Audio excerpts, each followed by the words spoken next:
আসসালামু আলাইকুম ওয়া রাহমাতুল্লাহ। আসসালামু আলাইকুম ওয়া রাহমাতুল্লাহ। আমরা খুব ক্লান্ত হয়ে গেছি। কবি সুকান্ত ভট্টাচার্যের ভাষায় যদি বলা যায়, কবিতা তোমায় দিলেম আজকে ছুটি, ক্ষুধার রাজ্যে পৃথিবী গদ্যময়, পূর্ণিমার চাঁদ যেন ঝলসানো রুটি। পূর্ণিমার চাঁদ কি কি ঝলসানো রুটি। তো সুতরাং আজকে যত কথাই বলা হোক, আমাদের কাছে পূর্ণিমার চাঁদ ঝলসানো রুটি মনে হচ্ছে, কারণ আমরা ক্লান্ত পরিশ্রান্ত হয়ে যাচ্ছি। তো আমি আপনারা কেউ অপরাধ নেবেন না, আমি একটু সবাইকে একটু দাঁড়িয়ে যাওয়ার জন্য অনুরোধ করছি। সবাই যে যে আসনে আছি একটু দাঁড়িয়ে যায়, একটু সবাই দাঁড়িয়ে যায়, দাঁড়িয়ে একটু জাস্ট নিজেদের মতো করে রিল্যাক্স হয়ে একটু 1 মিনিট একটু রিল্যাক্স, আমরা একটু রিল্যাক্স হয়ে নেই, দাঁড়িয়ে যাই, একটু এদিক ওদিক যা আছে আমরা একটু ঠিকঠাক করে নিয়ে নিই। তো আসলে ওই সুকান্তের সেই কথাই, কবিতা তোমায় দিলেম আজকে ছুটি, ক্ষুধার রাজ্যে পৃথিবী গদ্যময়, পূর্ণিমার চাঁদ যেন ঝলসানো রুটি। তো সেই ঝলসানো রুটি থেকে আমরা অরিজিনাল রুটিতে যেতে চাই, সেই জন্য একটু দাঁড়াতে বললাম। এখন আমরা সবাই বসে যাই। সবার প্রতি আমার কৃতজ্ঞতা। ছোট্ট বন্ধুরা তোমরা যারা আছো, শিক্ষার্থীরা, তারা একটু হাত তোলো দেখি। শুধু শিক্ষার্থীরা হাত তুলবে। যারা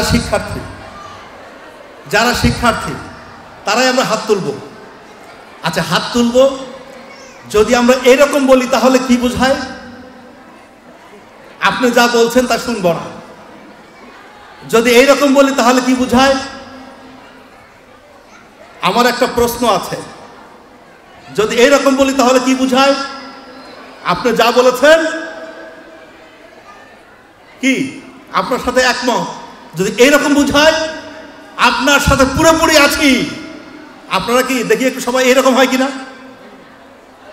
হ্যাঁ, ইনশাল্লাহ আমরা আছি। অসংখ্য ধন্যবাদ।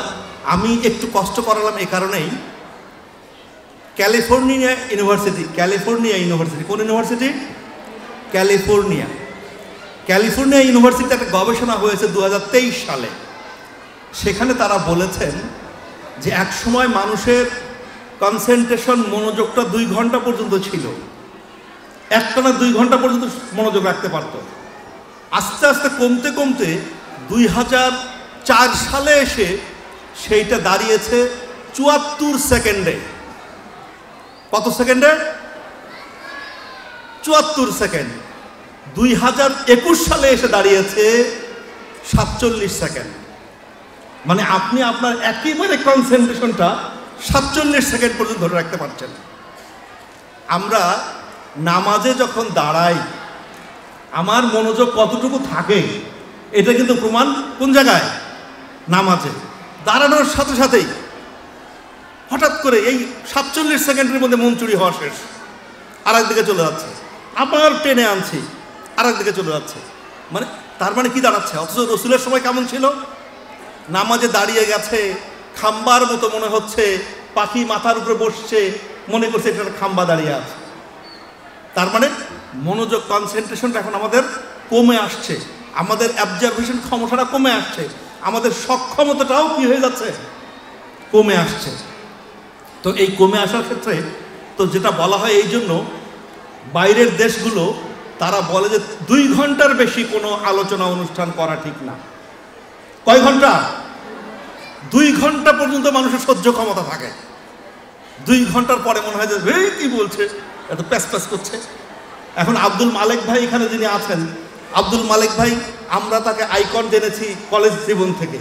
আমাদের আইকন, আমাদের হার্টথ্রব, কলেজের সেই বিখ্যাত আসম আব্দুল মালেক, সেই ভিপি জিএস, সেই মিজান মালেক পরিষদ সেই সময়। তো সুতরাং তিনিও যখন বক্তব্য রাখছেন তখন মনে হচ্ছে আমরা সব উসখুস করছি। এটাই স্বাভাবিক, কারণ 2 ঘন্টা পার হয়ে গেছে না, এই জন্যই মনোযোগটা শেষ। যা হোক, আমি কি কিছুক্ষণ একটু সময় পাবো কথা বলার? খুব বেশি সময় নেব না, একেবারে অল্প সময় কথা বলবো। তো বিজ্ঞানীরা যেটা প্রমাণ করেছেন যে একজন মানুষ একেবারে সবুজাভ কর্মক্ষম থাকে 8 ঘন্টা। কয় ঘন্টা? 8 ঘন্টা। 8 ঘন্টা পর্যন্ত একজন মানুষ পুরোপুরিভাবে মনোযোগের সাথে কাজ করতে পারে। তারপরে যদি তাকে খাটানো হয়, সে মনটা তার ঠিক থাকবে না, মেজাজ ঠিক থাকবে না। এই জন্য বলা হয়েছে 8 ঘন্টা পরে তাকে রেস্ট দেওয়া। 2 ঘন্টার কোনো আয়োজন হলে 2 ঘন্টার পরে 20 থেকে 30 মিনিট রিল্যাক্স দিয়ে দেওয়া। এই জন্য বাইরের দেশের যে ক্লাসরুমগুলো, আমাদের ক্লাস হলো 45 মিনিট, 40 মিনিট, 30 মিনিট, আর বাইরের দেশে শিক্ষার্থীদের ক্লাসগুলো হচ্ছে 3 ঘন্টার। 3 ঘন্টার মধ্যে প্রথম 1 ঘন্টা টিচার পড়াবেন, তারপরে 10 মিনিট রিল্যাক্স, ওখানে একটু বাচ্চাদেরকে চা দেবে, এই দেবে সেই দেবে, একটু নাস্তা টাস্তা খাইবে, তারপরে 1 ঘন্টা ওরা আবার ফিডব্যাক দেবে, ওদের কাছ থেকে শোনা হবে, শোনার পর আবার 10 মিনিটের রিল্যাক্স দেওয়ার পরে এক্সামিনেশন, পরীক্ষা। আমি যে 1 ঘন্টা পড়ালাম, ওরা কি বুঝলো, তারপরে পরীক্ষা নিলাম, নিয়ে ওই দিনের মার্ক ওই দিনই শেষ, ওর রেজাল্ট শিটে ওই দিনের মার্কটা ওই চ্যাপ্টার চলে গেল। তার মানে ওকে আর বাড়ি যেয়ে পড়তে হচ্ছে না। এর মধ্যে খেলা হলো, স্ন্যাক্স খাওয়া হলো, চা কফি খাওয়া হলো, আড্ডা দেওয়া হলো, বাস ক্লাসও হয়ে গেল। কিন্তু আমরা তো একসাথে আমাদের সন্তানদেরকে অনেকগুলো শেখাতে চাই, শিখাতেও হয়। আমরা বাংলা শিখাই, ইংরেজি শিখাই, আরবি শিখাই, অন্য শিখাই, ম্যাথ শিখাই, ফিজিক্স শিখাই, একেবারে 1000 রকমের শিখাই। শিখাতে শিখাতে এই অবস্থা। যাই হোক, আমরা ওদিকে আমি যাচ্ছি না। আমি যে মূল আলোচনা যেখানে যেতে চাই সেটি হচ্ছে আজকের এই আয়োজনের সম্মানিত সভাপতি, আমার খুব প্রিয় একজন বড় ভাই। আমি যে মাদ্রাসায় পড়েছি, মোস্তাফা বিয়ায় কামিল মাদ্রাসায়, সরকারি আলিয়ায়, সেই মাদ্রাসার আমার বড় ভাই, শ্রদ্ধেয় বড় ভাই আবু বকর সিদ্দিক। আমি খুব প্রাণ দিয়ে ভালোবাসি এই মানুষটাকে, খুব আন্তরিক এবং অনেক কাজ একসাথে করতে পারেন আলহামদুলিল্লাহ। আয়োজনে বিশেষ অতিথি আমার উস্তাদ অধ্যক্ষ মাওলানা আব্দুল হক সরকার আছেন, আমার উস্তাদুল্লাহ, আরও অনেক গুণীজন। আমি নাম ওই দিকে যাচ্ছি না, সকলের প্রতি আমার কৃতজ্ঞতা। সামনে যারা বসে আছেন অনেকে আমার উস্তাদুল্লাহ, আমার শিক্ষক তুল্য, কারণ এই বগুড়ার মাটিতে বেড়ে উঠেছি আমি ছোট থেকে। আজকে মাহফুজুর রহমান আকন্দকে আপনারা যত সম্মানই দিচ্ছেন, যত কিছু ঘটছে, যা কিছু করছেন, তা কিন্তু আল্লাহ তাআলা এই বগুড়ার মাটি মানুষের ভালোবাসা থেকেই আল্লাহ আমাকে এখানে নিয়ে এসেছেন। সুতরাং বগুড়া মানে আমার হৃদয়ের জায়গা, টিটু মিলনায়তন আমার প্রাণের জায়গা। আজকের এই আয়োজনে সবাইকে আমি স্বাগত জানাচ্ছি। ছোট্ট বন্ধুরা, তোমরা একটা কবিতার লাইন, এটি গানের লাইন, এই গানটা অনেকেই শুনে থাকবে। ফুলের মতো ফুল হতে চাই, একটু তোমরা আমার সাথে বলবা, সমস্ত শিক্ষার্থী বন্ধুরা, ফুলের মতো ফুল হতে চাই, সবাই ফুলের মতো ফুল হতে চাই, ফুলের মতো ফুল, যে ফুল পেল নবীর পরশ। আমার কথা বোঝা যায় না? তাহলে সবাই একটু জোরে বলছো না কেন? জোরে। ফুলের মতো ফুল হতে চাই, ফুলের মতো ফুল, যে ফুল পেল নবীর পরশ, গন্ধ যার অতুল। আবার ফুলের মতো ফুল হতে চাই, ফুলের মতো ফুল, যে ফুল পেল নবীর পরশ, গন্ধ যার অতুল। ফুল কিভাবে ফোটে? এরকম করে নাকি এরকম? হ্যাঁ, কিরকম? একটু একটু দেখ, সবাই উঁচু করে দেখাও দেখি, সবাই হাত উঁচু করে আমার মতো করে, সবাই ছোট্ট বন্ধুরা সবাই কিরকম? এরকম করে ফুল ফোটে না? হ্যাঁ, চমৎকার। আমরা কিন্তু সব ফুলের মতো ফুটতে চাই, ফুলের মতো। সবাই হাত নামাও। হ্যাঁ, থ্যাংক ইউ, সবার জন্য ধন্যবাদ। আচ্ছা, ওদের জন্য একটা ছোট্ট করে একটা তালি হবে। কয়টা তালি দেবো আমরা? সবাইকে আমরা একটা তালি দেবো আমি যখন বলবো। না, এখন না, হবে না। আমি যখন বলবো 1 বলবো, 2 1 2 3 বলবো, তখন একটা তালি দিবা। কয়টা? আমরা যারা অভিভাবক আছি আমরাও দিতে পারি। আচ্ছা না, অভিভাবকরা না, ওরাই বড়দের জন্য দিক, ছোট্টরা। কয়টা তালি? কয়টা? জোরে জোরে বলতে হবে। কয়টা? হ্যাঁ, 1 2 3। একটা একটা একটা জাস্ট যখন বলবো 1 2 3, তখন এই কিরকম হবে? এই হাত এখানে আটকে যাবে একদম ক্রাশ। আবার কয়টা তালি? কয়টা? আমি শুনতে পাচ্ছি না, আরো জোরে। এই তো একটা, দেখি 1 2 3। এবার কিন্তু 4-5টা হয়েছে, 3টা হয়েছে। আবার আবার আবার দেব, আবার আবার। রেডি? 1 2 3। এই তো ফাইন। আচ্ছা, আমি তালি কেন দেওয়ালাম পরে বলবো। প্রিয় বন্ধুরা, বিজয়ের মাস যে কথাটা এসেছে, এই বিজয় এসেছিল 71-এ। আবার নতুন করে বিজয় এসেছে, আমাদের সন্তানরা সেই বিজয় এনে দিয়েছে আমাদেরকে। সেই বিজয় এসেছে 24-এ। 71-এর শহীদ, 24-এর শহীদ। 71-এর আহত মুক্তিযোদ্ধা, 24-এর আহত মুক্তিযোদ্ধা। সকলের প্রতি বিনম্র শ্রদ্ধা জানাই। সবাইকে আল্লাহ মাফ করুন। সবাইকে যারা বেঁচে আছেন তাদের হায়াতে তৈয়বা দান করুন। যারা নিহত হয়েছেন, ইন্তেকাল করেছেন, আল্লাহ তাদেরকে শাহাদতের মর্যাদা দিন। আল্লাহুম্মা আমিন। আমি খুব বেশি কথা বলবো না। প্রথম যে কথাটি বলতে চাই, এদিকে একটু আমাদের খেয়াল আছে তো? আমি কিন্তু দেখতে পাচ্ছি সবাইকে। হঠাৎ করে প্রশ্ন করব কাউকে, শুধু আমার কথা শুনতে হবে। আচ্ছা, আমি যখন বিশ্ববিদ্যালয়ে তরুণ অধ্যাপক, সহকারী অধ্যাপক, আমার একজন টিচার, তিনি আমার বাসায় এসছেন। আমার বড় ছেলেটা তখন রাজশাহী ক্যাডেট মাদ্রাসায় স্ট্যান্ডার্ড 1-এ পড়ে, না স্ট্যান্ডার্ড 1, সরি, কেজি 2-তে, কেজি 2। এখন ওই টিচার এসে বলছে, তোমার আব্বু কোথায়? ও বলছে কি যে আব্বু সাহেব বাজার, কিন্তু বিনোদপুর। আব্বু সাহেব বাজার, কিন্তু কি বললাম কথাটা? আব্বু সাহেব বাজার, কিন্তু বিনোদপুর। উনি বললেন, এটা কেমন কথা হলো? হ্যাঁ, মানে সাহেব বাজারে গেছেন, এখন সম্ভবত সাহেব বাজার নেই, বিনোদপুরে চলে আসার কথা এতক্ষণে। সাহেব বাজার, কিন্তু বিনোদপুর। এখন বলছে, বাবা তুমি কিসে পড়ো? আমি রাজশাহী ক্যাডেট মাদ্রাসায় পড়ি। তখন রাজশাহী ক্যাডেট মাদ্রাসা। তো তুমি মাদ্রাসায় পড়ো? তোমার আব্বু না বিশ্ববিদ্যালয়ের টিচার, তোমাকে মাদ্রাসায় পড়াচ্ছে? তো বলছে, আমার আব্বু তো মাদ্রাসায় পড়েছে, মাদ্রাসায় পড়ে আমার আব্বু তো বিশ্ববিদ্যালয়ের টিচার হয়েছে। না, তখন তো একটা অন্যরকম যুগ ছিল, এখন আধুনিক যুগ, বিজ্ঞানের যুগ, এখন কি আর মাদ্রাসায় পড়া যায়? ও তখন চট করে বলছে যে আমার আব্বুর সময় যে যুগ ছিল সেই অনুযায়ী সেই রকম মাদ্রাসা ছিল, এখন আধুনিক যুগ, এখন ক্যাডেট মাদ্রাসা হয়েছে। গত কদিন আগেও আমার সেই প্রফেসর, উনি খুলনা বিশ্ববিদ্যালয়ে ভিসি ছিলেন, ভিসি 10 বছর, উনি তখন বলতেছিলেন, আমার ছেলের বিয়ের কথা শুনে বলতেছিলেন যে তোমার সেই ছেলে বিয়ে দিয়ে দিলা, সেই ইঞ্জিনিয়ার হয়ে গেল, কুয়েট থেকে ইঞ্জিনিয়ার হয়ে বেরিয়ে আসছে, এখন ইংল্যান্ডের মানাটপ ইউনিভার্সিটিতে সে অলরেডি তার মানে ফেলোশিপ কনফার্ম হয়েছে, আলহামদুলিল্লাহ। সে দেশের বাইরে চলে যাবে, কানাডায় চলে যাবে, কানাডার ম্যানাটপ ইউনিভার্সিটিতে তার ফেলোশিপ হয়ে গেছে। তো যাই হোক, সে কিন্তু মাদ্রাসায় পড়েছে। কোন মাদ্রাসায়? রাজশাহী ক্যাডেট মাদ্রাসায়। আজকে আমরা কাদেরকে নিয়ে কথা বলছি? বগুড়া ক্যাডেট ইন্টারন্যাশনাল মাদ্রাসা, বগুড়া সিটি আইডিয়াল মাদ্রাসা, বগুড়া ইন্টারন্যাশনাল হিফজ মাদ্রাসা। প্রত্যেকটাই কিন্তু আধুনিক শব্দের দ্বারা সুগঠিত। সুতরাং আমরা ইতিমধ্যে দেখতে পেয়েছি এই মাদ্রাসা আউটপুট কি। সম্মানিত উপস্থিতি, যেহেতু সময় আমার কম, অনেক কথাই আমার বলার ছিল, আমি ওদিকে যাব না। আমি একটু জাস্ট ওই যে এখন করায় না, বৃত্ত পূরণ করায়, ইবনে জোরে, ইবনে, মনে হয় আমরা বুঝতে পারি নাই। আবার একটু জোরে, সামনের ওই যে উপরে যে বন্ধুরা আছে, ছোট্ট বন্ধু, তারা কিন্তু বলছে না। কি নাম বললাম? ইবনে, ইবনে খালদুন, ইবনে ইবনে খালদুন।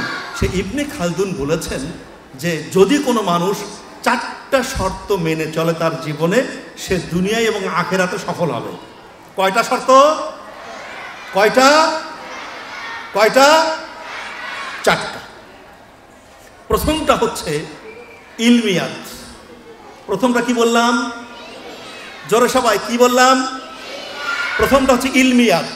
প্রথমটা, আবার জোরে, আরো জোরে, প্রথমটা ইলমিয়াত। প্রথমটা ইলমিয়াত। ইলিম মানে কি? জ্ঞান। যে জ্ঞান চর্চা করবে রীতিমতো। কোন ধরনের জ্ঞান? আমাদের সকল বক্তাই কিন্তু বলে গেছেন, ইকরা বিইসমি রাব্বিকাল্লাযী খলাক। পড়ো তোমার প্রভুর নামে যিনি তোমাকে সৃষ্টি করেছেন। সেই ইলমিয়াত, যদি কেউ ইলমিয়াতে অধ্যবসায়ে নিজেকে সেট করে, সে সফল হবে দুনিয়ায় এবং জোরে দুনিয়া এবং আখিরাতে। তাহলে 1 নাম্বার গেল। 2 নাম্বার হচ্ছে আখলাকিয়াত। 2 নাম্বার কি? আখলাক মানে কি? চরিত্র। বাহ, চমৎকার। আখলাক মানে হচ্ছে নৈতিক চরিত্র। আখলাকিয়াত, যে তার সুন্দর করে চরিত্রটা গড়বে। আচ্ছা, চরিত্র গড়বো আমি কাকে দেখে? বিজ্ঞানী আইনস্টাইন নাকি হযরত মুহাম্মদ সাল্লাল্লাহু আলাইহি সাল্লাম? বিজ্ঞানী আইনস্টাইন যা তৈরি করেছেন সেটাকে আমরা অবশ্যই শ্রদ্ধা করি, সেটার জন্য আমরা তাকে শ্রদ্ধা জানাই। কিন্তু বিজ্ঞানী আইনস্টাইন যে চরিত্রের ছিলেন, আমার সে চরিত্রের হওয়া দরকার নাই। আমি কার চরিত্রে হব? হযরত মুহাম্মদ সাল্লাল্লাহু আলাইহি সাল্লাম। আবার জোরে, হযরত মুহাম্মদ সাল্লাল্লাহু আলাইহি ওয়াসাল্লাম। তাহলে 2 নাম্বার কি বললাম? আখলাকিয়াত। 2 নাম্বার কি বললাম? 1 নাম্বার কি বলেছিলাম? সবাই আমরা অভিভাবকরাও বলতে পারি। 1 নাম্বার কি বলেছিলাম? ইলমিয়াত। 2 নাম্বার আখলাকিয়াত। 3 নাম্বার উনি বলেছিলেন রুহানিয়াত। কি বললাম? রুহানিয়াত, আধ্যাত্মিক শক্তি সঞ্চয় করা। একজন মানুষকে চেহারা দেখলে দেখতে মনে হয় চোর চোর লাগে, আছে না এরকম? আবার কিছু মানুষের চেহারা দেখলেই শ্রদ্ধা লাগে, ভালোবাসা, ভক্তি লাগে, তাকে দেখে আল্লাহর কথা স্মরণ হয়, আছে না? তার কাছে গেলেই বিড়িটা খাচ্ছে খাচ্ছে, ওই লোকটা যখন হঠাৎ করে আসে ফেলে দিয়ে সালাম আলাইকুম। তার মানে কি? তার এমন কিছু রুহানিয়াত তার মধ্যে আছে যে রুহানিয়াতের কারণে আমার খারাপিটা কি হয়ে যায়? দূর হয়ে যায়। আমাদের প্রত্যেকের মধ্যে, ছোট্ট বাবুটার মধ্যেও রুহানিয়াত তৈরির চেষ্টা করতে হবে। আমরা তো রুহানিয়াতগুলি দিয়েছি পীর সাহেবকে। রুহানিয়াত কাকে দিয়ে দিয়েছি? ওই যে পীর সাহেবদেরকে। নো, প্রত্যেক মুমিন, প্রত্যেক মুসলিমের একটা রুহানিয়াত থাকবে। তাকে দেখলেই যেন শ্রদ্ধা আসে, ভালোবাসা আসে, ভালো কথা মনে হয়, ভালোর দিকে যেতে ইচ্ছা করে। তার আত্মার প্রশান্তিটা, তাকে দেখলেই শান্তি পাওয়া যায়। কিছু মানুষ কিন্তু এরকম আছে, দেখলেই শান্তি লাগে, তার পাশে বসলেই শান্তি লাগে, তার সাথে একটু মোসাফা করলেই ভালো লাগে। এটা হচ্ছে রুহানিয়াত। 3 নাম্বার কি বললাম তাহলে? রুহানিয়াত। আর 4 নাম্বার হচ্ছে খেদমত। 4 নাম্বার হলো খেদমত। স্কুলে লেখা থাকে না, শিক্ষার জন্য এসো, সেবার জন্য বেরিয়ে যাও। তার মানে খেদমত। আমি বড় হয়ে খেদমত করব। এখানে দেখলাম মাদ্রাসায় পড়েছে, তারা কিন্তু ইঞ্জিনিয়ার হয়েছে। মাদ্রাসায় পড়েছে, ডাক্তার হয়েছে। ক্যাডেট মাদ্রাসায় পড়েছে, বড় আলেম হয়েছে। ক্যাডেট মাদ্রাসায় পড়েছে, একজন গর্জিয়াস শিক্ষক হয়েছে। ক্যাডেট মাদ্রাসায় পড়েছে, একজন ভালো সৎ ব্যবসায়ী হয়েছে। ক্যাডেট মাদ্রাসায় পড়েছে, একজন ভালো জনপ্রতিনিধি হয়েছে, আছে না? এটাই হচ্ছে খেদমত। জনসেবার জন্য বেরিয়ে যাও। জনগণের সেবা করলে তোমার খাবার এমনি চলে আসবে, রিজিক এমনি তোমার পিছনে পিছনে দৌড়াবে। রিজিকের পিছনে তুমি দৌড়াবে না, রিজিকের পিছনে আমি দৌড়াবো না। আমি যদি 4টি গুণ মেনে চলি, রিজিক আমার পিছনে দৌড়াবে। আল্লামা ইকবাল বলেছেন না, তুমি এমন যোগ্যতা অর্জন করো, তোমার ভাগ্য লেখার আগে আল্লাহ যেন জিজ্ঞেস করে, তোর জন্য কি লিখবো? আল্লাহ যেন জিজ্ঞেস করে, তুমি সেই যোগ্যতা অর্জন করো। এই যোগ্যতা হলো 4টি বৈশিষ্ট্য। কয়টা বলছিলাম? আবার জোরে একটু, কয়টা বলছিলাম? 1 নাম্বার, জোরে 1 নাম্বার ইলমিয়াত। 1 নাম্বার, সবার কাছ থেকে শুনতে চাই। 1 নাম্বার। 2 নাম্বার আখলাকিয়াত। 2 নাম্বার। 3 নাম্বার রুহানিয়াত। 3 নাম্বার। 4 নাম্বার খেদমত। 4 নাম্বার। কিন্তু আমি ভালো স্টুডেন্ট, ভালো রেজাল্ট করি, কিরাত করে ফার্স্ট হই, ইসলামী গান করে আমি ফার্স্ট হই, সব কিছুতেই ফার্স্ট। কিন্তু আম্মু হঠাৎ করে শরীরটা খারাপ করছে, আম্মু বলছে, বাবা 1 গ্লাস পানি নিয়ে এতো, মা 1 গ্লাস পানি নিয়ে এতো। আমি পারবো না, আজ বড় ভাই ঘর কাজটা করবো না, আমার করছ, আমি বললে পারবো না। এটা কি খেদমত হলো? মা আজকে কেন শুয়ে আছে? মা তো সকালবেলা উঠে নাস্তা বানায়, আজকে শুয়ে আছে কেন? আমি সন্তান হিসেবে যদি যাই মায়ের কাছে যাই, একটু মার কপালে হাত দে, মা শরীরটা কি খুব খারাপ করছে, কোনো কিছু লাগবে মা? ওই মায়ের জন্য আর কিছু দরকার আছে? আমরা যারা সন্তান আছি অন্তত এইটুকু করতে পারি কিনা? করবো তো ইনশাল্লাহ? নাকি মা যখন বলবো এখন একটু পড়তে বসো, পারবো না, আমি পড়বো না, বলো যে এটা একটু নাস্তা করে এটা খাও, আমি খাবো না, বললে আমি খাই না, এরকম কি করব? না। আমরা তাহলে কয়টা বৈশিষ্ট্য বলছিলাম? কেউ কেউ দেখবে মনে হচ্ছে, কয় যে মাহফুজ স্যার যা কয় কোক গে, আমরা দেখবই কি সেঙ্কে হবে নাকি? না, জোরে সবাই, খারাপ কিছু, আরো জোরে, খারাপ কিছু, খারাপ কিছু, খারাপ কিছু, খারাপ কিছু, খারাপ কিছু, খারাপ কিছু, খারাপ কিছু, খারাপ কিছু, খারাপ কিছু, খারাপ কিছু, খারাপ কিছু। তাহলে মানবো কয়টা, বাদ দেবো কয়টা? এই 7টা বৈশিষ্ট্য আমার শিক্ষার্থীদের জন্য। সবার মায়েদেরকে আমি অভিভাবকদের জন্য দুটো কথা 1 মিনিটে বলতে চাই। সেটি হচ্ছে, আমরা যদি না জাগি মা, সবাই আমরা যদি না জাগি মা, তোমার ছেলে উঠলে গোমা, তোমার ছেলে উঠলে গোমা, সেই ভোর আসুক, আমাদের সন্তানরা জেগে উঠুক। সবাইকে ধন্যবাদ। আসসালামু আলাইকুম ওয়া রাহমাতুল্লাহি ওয়া বারাকাতুহু।